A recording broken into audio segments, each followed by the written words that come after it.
So it's just over turn 300. Let's go and check on how religion is doing in this crazy world. So Confucianism is by far the most dominant religion I think we've ever seen. 63 cities following the Korean religion. Jeez, that is insanity. We have Ethiopia in second place. Actually, no, I'm sorry, Spain in second place with Catholicism. Just holy city and off of Iberia. I'm sure they picked up a lot of the European cities. Is there anybody that is... Notice that none of these civs are in the New World.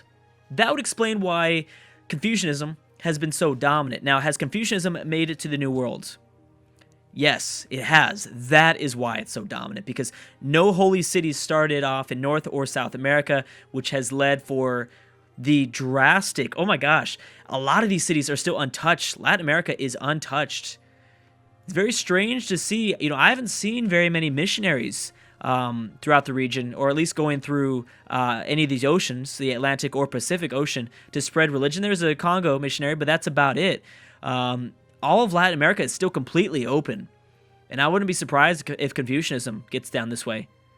But who knows? It might be a race. I didn't even realize that's a whole nother element that makes this game even more entertaining, because it's almost kind of like what we've seen in our own history, where it's kind of a race to make this this completely kind of, I don't know how to say this, in terms of this example here in this game, this land of no religion, turned it into religion, turned it into a certain religion, and religious and stuff like that. I mean, I don't know what I'm trying to say. I hope you understand what I'm trying to say, but yeah.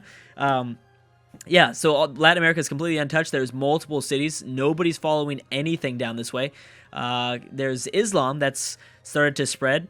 So Islam actually might be able to catch up a little bit. Interestingly enough, Islam doing kind of what Christianity somewhat did in our own history. But we'll see. Confucianism has already got to North America, so yeah, drastically to North America, and much more cities are still left to fall. That's just crazy. And actually, just for the sake of things, I have got to look at some of the beliefs again. Religion overview. I don't even know if we checked on the beliefs, but I will definitely check now. Confucianism. Here we go. It's also nice to see a religion like Confucianism dominate, because we don't normally see Confucianism dominate, so that's really cool. Okay, so sacred sites, all buildings purchased with faith, tourism. Okay, so more tourism. Culture from pastors, that's a pantheon belief. We have missionaries and inquisitors cost 30% less faith. That might be why it's spreading a little bit faster, but also a lot of it has to do with geography and where the other holy cities popped up in this world. We have gang science, when missionaries or prophets are spread, so that might be interesting. There actually might be a reason for a lot of these civs spreading Confucianism, so that they, gain that little science boost when a missionary or prophet spreads. Now, that's a founder belief, though, so that's only going to go to Korea. I don't even know if Korea is playing much of the religious game. Off the corner of my eye, I don't see really anything. I don't see any missionaries. There's an inquisitor, but you need a missionary or a prophet. And then shrines provide +1 faith. So nothing super big. There could have been some massive, way better beliefs for a 63 city following religion. Imagine if, someone like, what's one of those beliefs? Like 2 gold for every religion, or 2 happiness when cities with 5 or more followers are following the religion. I mean, that stuff would have made drastic impacts on the Korean Empire. So, I mean, that's why Korea is not super successful right now. I guess it makes a lot of sense. But I'm so glad I checked on the religion, because, like I said, that brings a whole nother layer to this awesome campaign that we're seeing. A whole nother layer that we didn't even see in the Old World campaign. So I really, really like that. I'm very glad that I checked on that. Also, notice how Kyoto, holy city for Shinto, really only has Kyoto and Tokyo. The other 2 Japanese cities is following Confucianism.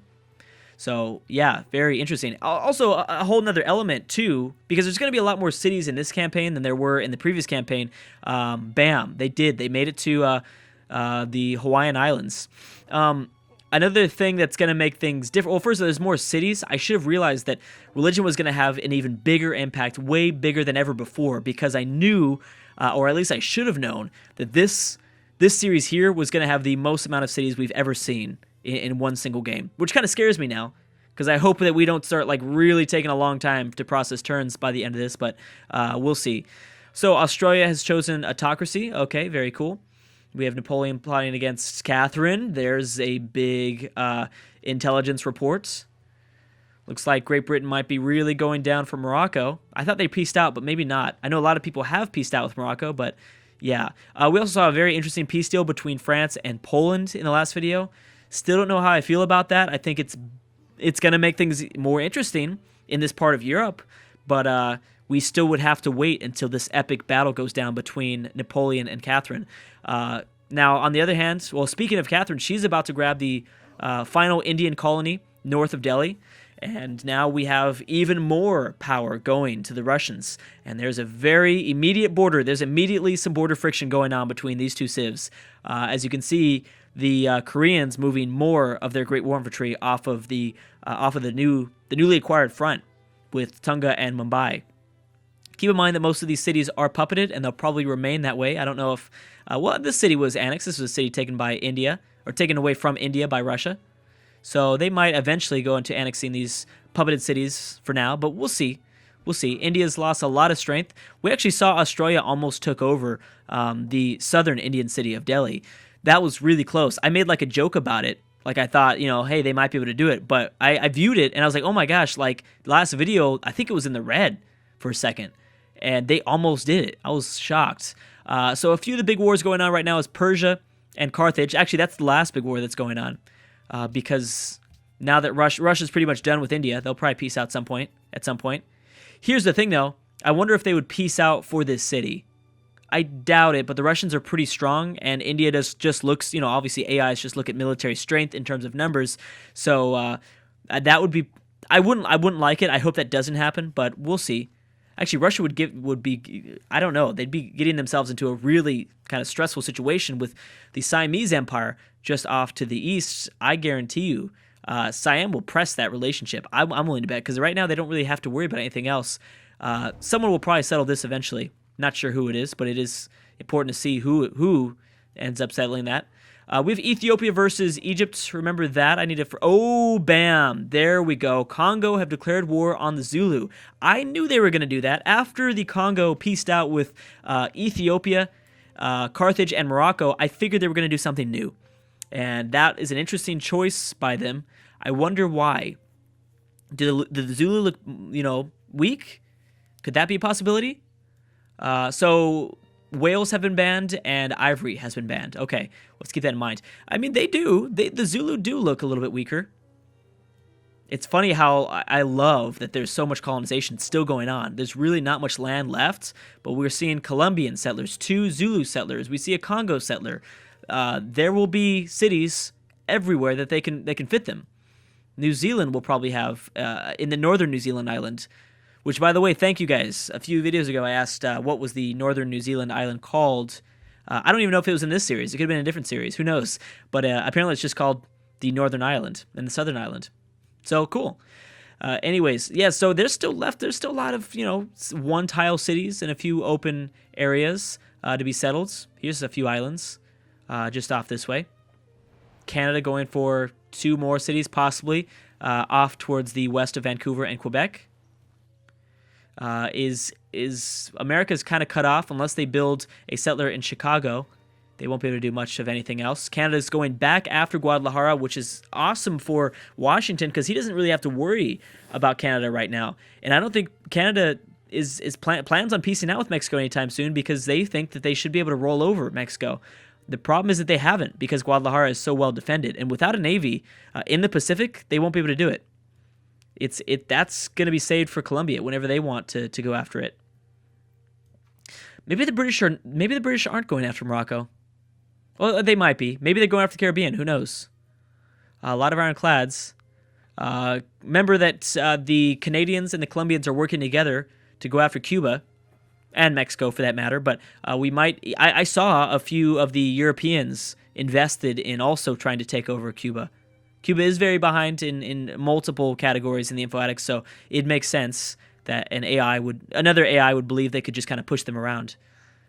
Okay, so we have a few peace deals between the Ottomans and Morocco, Japan and Morocco. Egypt might be stuck, it looks like. Maybe they don't have open borders through Carthage anymore or something like that. Persia having a very difficult time taking over the Suez-controlled, or the Carthaginian-controlled Suez Canal. Yeah, they're not going to have very much...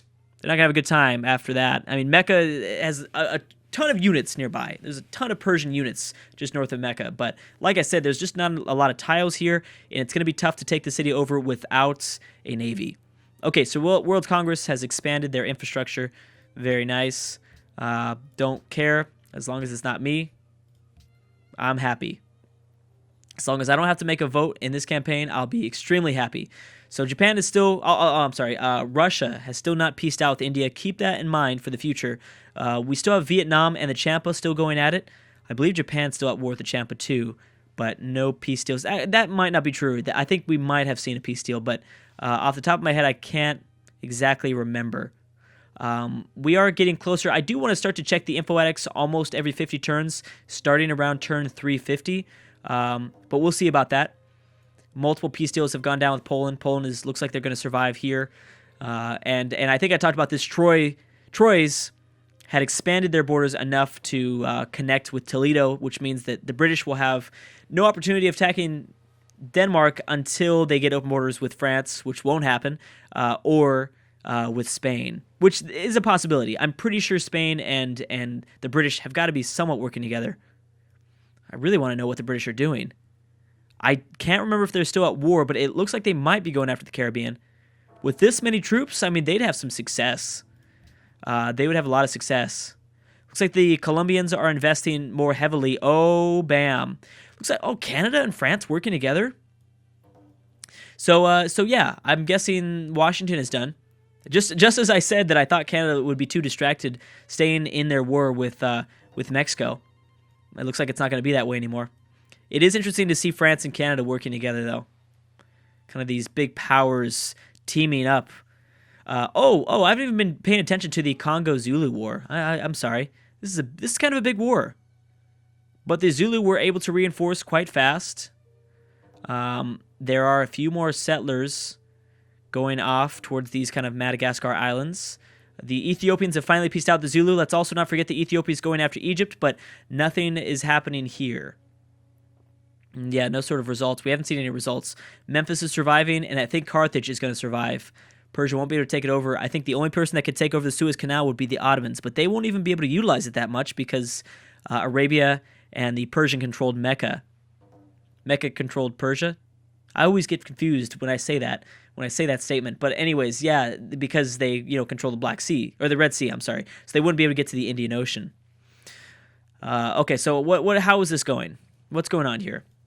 Does there anyone look like they have a significant advantage over the other? It seems to be pretty close overall. The Congo have a few more units still left in the north. They can't really do anything with that. Again, I think personally, my sleeper would be the Ashanti. I really think the Ashanti could have a very successful time attacking either Morocco or especially a distracted Congo. Very distracted Congo. Siam has adopted autocracy, so it does seem like autocracy is going to be the favorite's ideology to win. So the British are still at war with the Moroccans. They're wasting their time there, especially now that Morocco is not at war with anybody. Oh, they retreated. Maybe not. Maybe they will be focusing in on Cuba. Who is this? Is this another autocracy? Yep, Vietnam has chosen autocracy as well. Wow. Hey, look at that for Washington. They're very close to taking Edmonton, because Chicago had some units nearby. But Canada's coming with a massive force. Yeah, so Washington will be done, and Canada will control completely North America. Catherine's plotting against Washington. Yeah, Washington isn't very strong. But Canada's downfall will come from their lack of a navy. Trust me there. That will be a big issue. France, I think, has open borders through Canada, so they'll be settling North America, I think, soon. Oh, if there's still spots left open, geez. I'm so surprised at this late game colonization. Still incredibly surprised at this. I wasn't at all expecting this sort of thing to happen. Boom, Spain declaring war on the Zulus. So there must be something going on in the Zulu territory where AIs think that they can They can actually handle Shaka at the moment. He doesn't seem too far behind in technology, at least not compared to the Congo. Zulu and Spain. That's Spain declaring that war too. But I don't know if Spain's going to be able to do this. The Ottomans in Arabia, Mali and Arabia. Don't like these non-front wars. I don't like when AIs do that. Argentina. Now, does Argentina have any sort of navy? They do. They actually do, but they can't cross the deep sea with most of these ships. Now, that would be interesting. You know, I want to make this statement here. I know this sounds crazy, but, oh, wow, America actually took a Canadian city. It's a miracle.